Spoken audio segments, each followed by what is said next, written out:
خوشاب سے ہمارے bureau chief راجہ نور الہی عاطف کی رپورٹ کے مطابق گورنمنٹ ایلیمنٹری اسکول سدھا تھل میں بانی عالمی اسکاؤٹ تحریک لارڈ رابرٹ اسٹیفنسن اسمتھ بیڈن پاول کو خراج تحسین پیش کرنے کے لیے ورلڈ اسکاؤٹ فاؤنڈر ڈے جوش و خروش سے منایا گیا. اسکول ہزا میں اس حوالے سے ضلع کی مرکزی تقریب کا انعقاد کیا گیا جس کے لیے ایک عارضی خیمہ بستی بسائی گئی.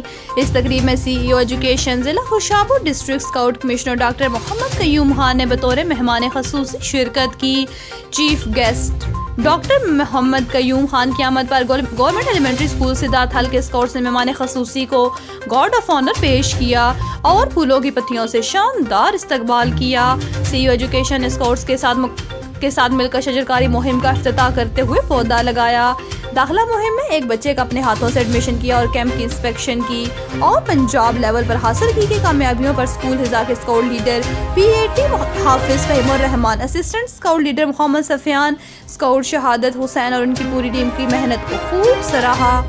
سی ای او ایجوکیشن کے ہمراہ assistant director admin Malik Ahmad Khan, district scout secretary Malik Muhammad Khalid Rahdari, scout leader trainer Punjab boys scout association Ahmad Khan tiger اور ورلڈ بیجز محمد اسلم بھی موجود تھے.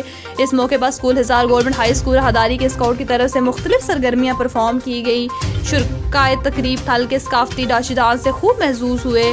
ہیڈ ماسٹر ادارہ ہزا ملک محمد خان کی طرف سے سی ای او ایجوکیشن کو یادگاری شیلڈ بھی پیش کی گئی.